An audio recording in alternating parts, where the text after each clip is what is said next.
Okay. So maybe I try to make it short, but trying to introduce you first. So a very good morning, Dorothy. Good morning. Nice to Yeah, meet you. and nice to meet you.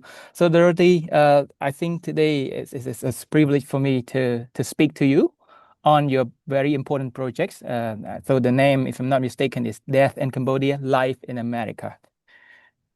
That is So right. Yeah, yeah, so Dorothy, you runs this program, the podcast, and I believe that you and your father run this and trying to explore and retrace horrifying experience of your father as a Khmer Rouge survivor from the Mhm. 1975 to 1979 before it collapsed. And I Mhm. think, like many people, your father store his experience deep in his memory. And I think many survivors do the same, and they've been trying to bury it because since they left Cambodia, they start a new life. They don't want to return and look back, perhaps unpacks very tragic memory.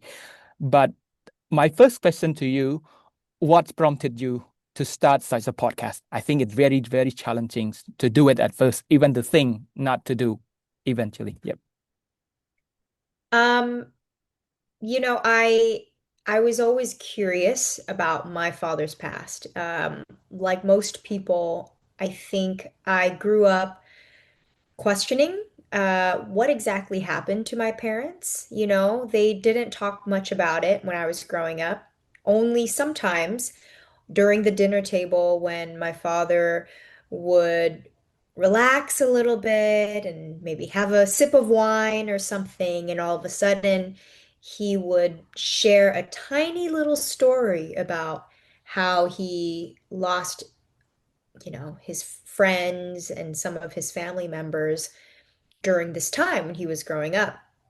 And I don't know what it's like in Cambodia, but here in the US, there is not any teachings of it in school. We don't Mm. learn about it in history books. We don't um, have a whole lot of movies about it. We don't have a lot of books about it. And so actually, I didn't even know my own past until I actually had to ask my father and learn myself. Mm. I was always interested in history. That was always my favorite subject growing Mhm. up. So I was So, always fascinated by history. But right around, after college and especially when I moved back home, I was still curious and I mm. remembered these little small stories from my father from my childhood that, made me really, really question what the full story was. And COVID happened in Yeah. 2020 and we had a lot of time of our hands and I didn't know how I wanted to capture his story. Mm. At first, I thought maybe I can write a blog, but I'm not the best at writing. And so I decided, okay, well, maybe I can just Google how to start a podcast. It's cool. And I've never started a podcast before, but I just Googled and bought some mics Mm. and put it together. And on Father's Day of 2021, I launched the first episode. So I think there's a lot of thing when you try to ask and interview your father. Like I think there's a lot of thing to take. There's a lot of thing to consider, and there are a lot of painful memory. But what part of your father's stories affected you most? Well, that's a great question. Um, before I started recording with my father, I actually didn't have the best relationship with him. Wow. I resented him a lot. He was always a very strict father, Mm. and he didn't allow me to go out or do anything Wow. when I was growing up. And I always saw him as just a very rigid man. He never shared his emotion. He was always, um, I didn't quite understand him. Mm. And it wasn't until I sat down with him and I had learned about his childhood and learned, more importantly, how difficult and how horrible the Khmer Rouge was and what he survived. It wasn't until then that I grew empathy for my father, and I felt like maybe for the first time in my life, I actually understood why he was the way he was. Wow. You know, I think a lot of people, a lot of children of refugees, a lot of children of Khmer Rouge survivors can feel the same. They didn't survive the Khmer Rouge themselves. So it's Mm, very, very difficult to understand how surviving a genocide can truly affect somebody mm, as a human, but also as the parent. And it really took me interviewing him to really understand and rebuild that relationship with him. wow. Wow. So this exactly shaped your relationship between your father and you. I would say so, yes. Wow. And then you also believe that your own story, your own what you have experienced here also resonate with many other the generation or the younger generation of Khmer Rouge survivors any other places. Yes, I was actually quite surprised when I first started recording the episodes. I thought maybe just my grandkids or one day would be able to listen to the audio files. But by the third week of releasing episodes, we went viral. Mm, And I was shocked because it seemed that there were so many people around the world who were craving this kind of raw story mm, of exactly what had happened to their own parents. And when I looked at the stats, it was not just listeners in America. We had listeners in France, Canada, Australia, Cambodia, and it was very it really showed me that there was a need mm. for this kind of story. To this day, the podcast is still the largest audio Wow. recollection from any Khmer Rouge survivor. Um, you might be able to find interviews, individual interviews that are an hour long or maybe even 2 hours long for one certain survivor, but Mm, there is still no one long connection, 45 episodes, and each episode is around 30 minutes to 45 minutes long. So there is no other collection out there that has this much detail on exactly what had happened during the Khmer Rouge. mm. I see.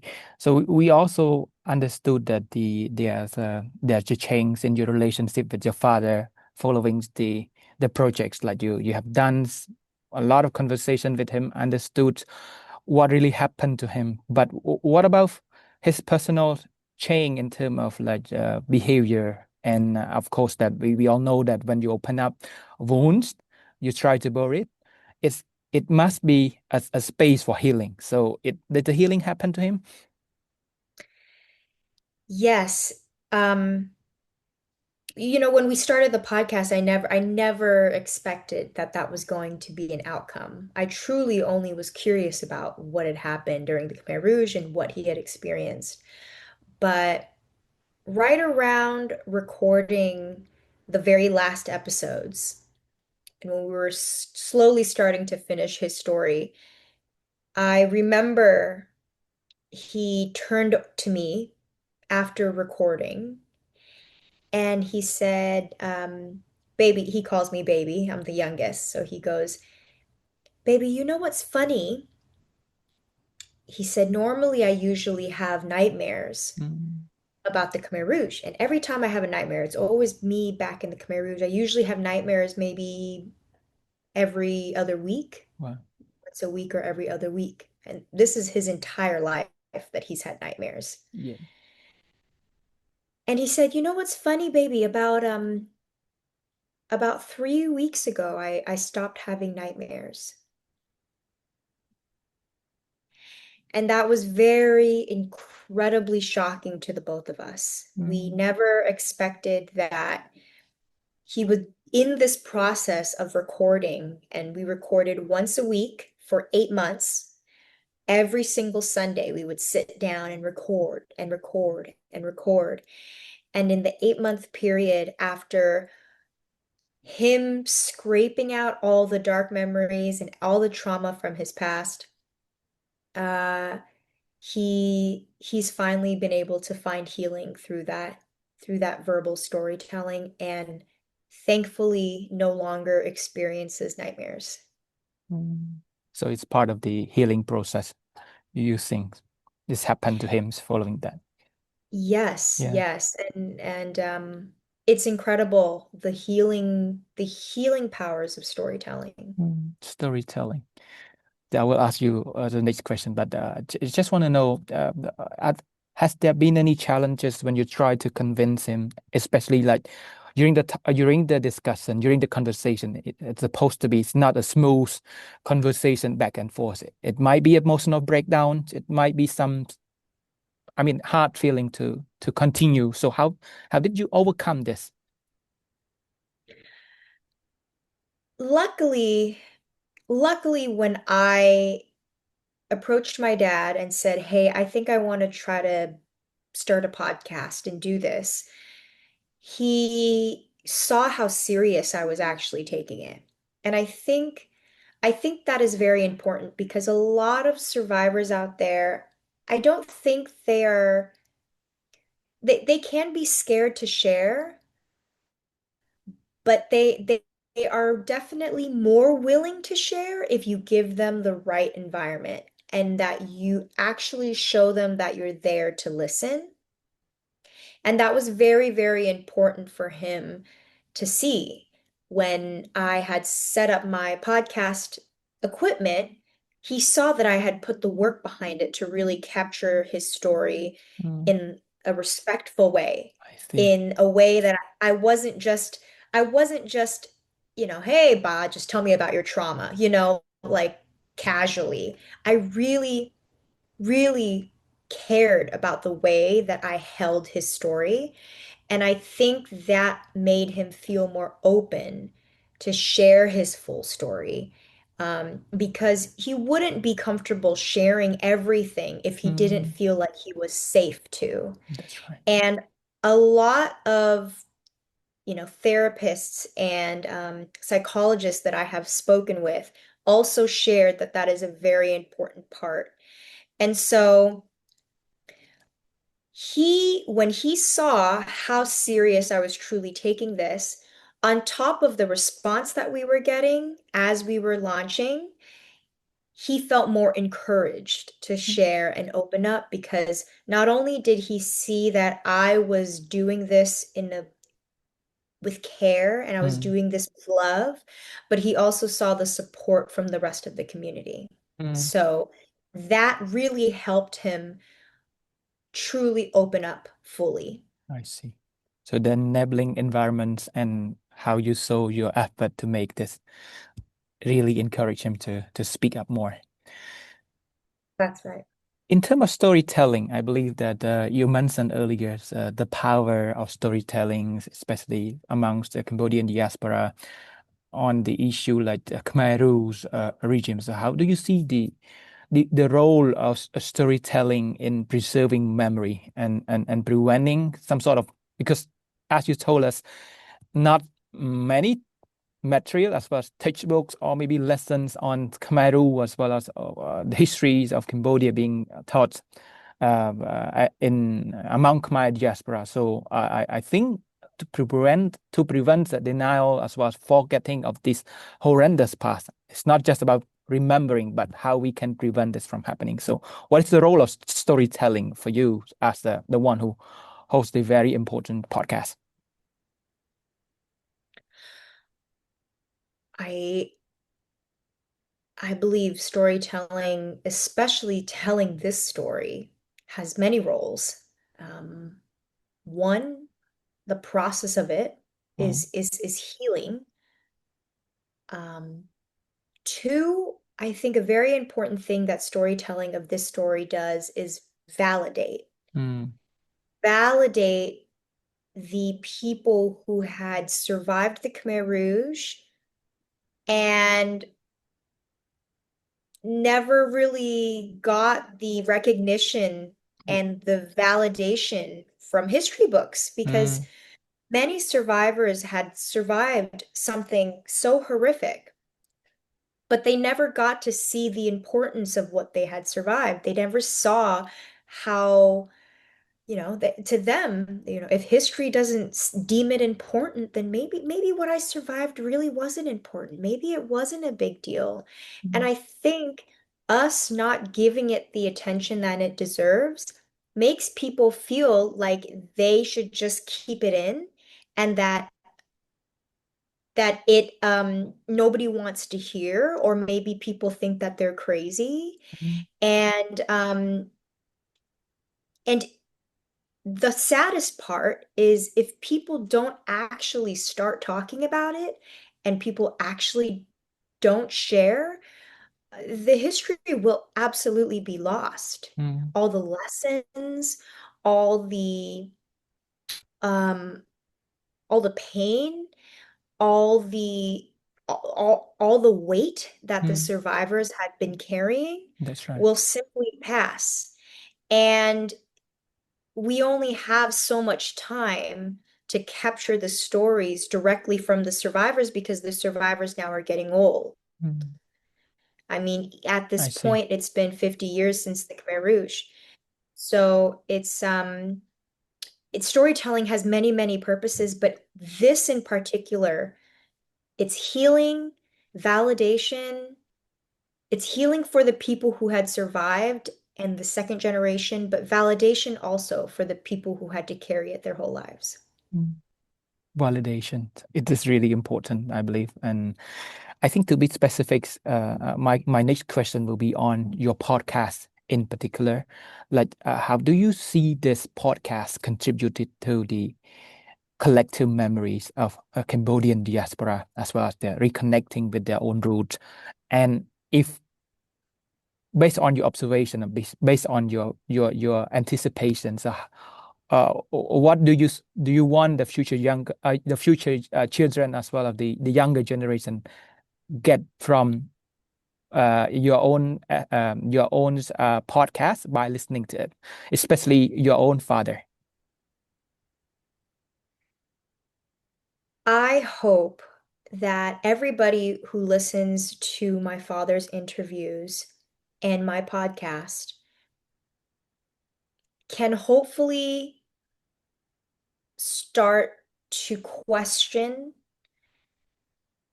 and give empathy towards the parents that had survived Mm, something as horrific as the Khmer Rouge. wow. The the most satisfying comments that I get are from kids around the world, Khmer diaspora around the world, who message me and say, I listened to your podcast, and for the first time, I feel like I understand why my childhood was the way it was. Or I understand now why my parents treated me the way that they did, or why they were so strict, or um, why do they get so scared when I go out, or why, all these different things come from the fact that our parents and the people and the survivors truly understand what it's like to starve. They truly understand what it's like to run from death. And you can imagine when those people become parents and have their own kids, they're also going to parent from a place of fear and trauma, which gets passed down to the second generation if it's not truly understood. And so, my goal and my purpose with this podcast truly is to address intergenerational trauma and to hopefully stop it. Because without any understanding, without any communication, it's very, very difficult from one generation to the Yeah. next to understand each other. Mm, I also want people I also want to use this podcast as a mode of education And so a big passion of mine is being able to use is helping teachers use this podcast to teach the history in schools.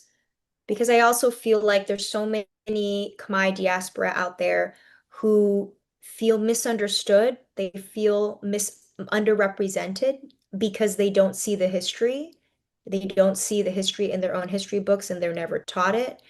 We are taught a lot about the Vietnam War. We've been taught about a lot of other things during that time period, but the genocide is just not addressed. And it's crazy to me because it truly is the biggest Asian genocide of the 20th century. Mm. And it was only 50 years ago, and yet nobody really knows about it. So, you know, I, I have, I hope that one, this can be used as a mode for education for people who don't know about the Khmer Rouge.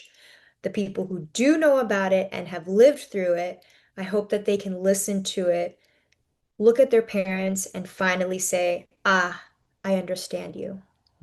Almost two very last questions. I think we all talks about your work, we talks about what you've been doing, overcoming, and then what you have contributed through this podcast. But what next for the future? Because I know that it's not just an end to this. It's not just a complete mission. I know that you have more to do in order to support people as well, reconnecting with other, especially Cambodians, diaspora as well, Cambodian inside the country. So what next for you beyond this just podcast?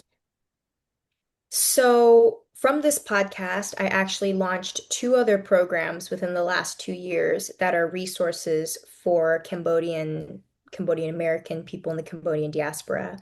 The first one is called Khmer Courageous Conversations. Mm. So, Khmer Courageous Conversations is a monthly online safe space. I've partnered with a PhD Khmer psychiatrist. He was based in UC Santa Barbara. And once a month, we host monthly Zoom sessions for free where people around the world can come together and we essentially talk about what it's like to be in the Khmer diaspora, what it's like to grow up with parents who had survived the Khmer Rouge. Mm. Absolutely free and just as a resource for anybody who wants a space to talk with other Cambodians. Mm. It's cool. The second the second program that we've started is called Survival Stories. And so basically any Khmer Rouge survivor who is willing to fly to San Francisco, we will actually cover the studio costs and the video costs to capture their stories professionally and post it on YouTube. Their stories will also be in Khmer because my dad will be interviewing the fellow survivors. So it's two survivors talking together Wow. about what had happened during the Khmer Rouge. And so that is a way to essentially start our own little library of Khmer Rouge survivor stories. The last thing that's happening and that I'm actively working on is I am working on the Death in Cambodia Foundation. And so I am working to get a nonprofit status here in the Mm. United States so that we can apply for grants and hopefully use that money to create more resources to support mental health and education of the Khmer Rouge. Mm. It's cool. So my last question, as I promised, because I know that we talk about storytelling part, the power of it, and also like based on your own experience in conducting this podcast. So if for someone who want to start like maybe like to start a small projects that would focus on like unpacking history, it's not just Khmer Rouge, but anything like history of culture, histories of civilization, and but putting in the context of Cambodia, like trying to bring in the larger picture so that Cambodian diasporas, but younger generation could understand and understand deeply about the country. So what can it be for you? Like a short message for them. How could they start? I would say don't put too much pressure on yourself. You can start small. I think a lot of people may look at my podcast and think that I always knew how to be a podcaster, or that I always knew how to interview, or that, I knew exactly what I was doing every step of the way. I didn't. I Googled everything. I learned along the way. And I think as long as you follow the spark, as long as you follow that feeling, like if you feel like this is the right path and this is something that is calling to you, it's okay if you don't know everything from the beginning. Mm. You can learn along the way and you can start small. Wow, that's important. At least you can start without You can putting much start. pressure on yourself. That's Well, right. very, very important discussions that I have with you, Dorothy. But I think that I go beyond the time limits that I want. I planned initially to conduct the interview. So, thank you That's so okay. much, That was Dorothy. fun. Yeah, thank you. Thank you very much.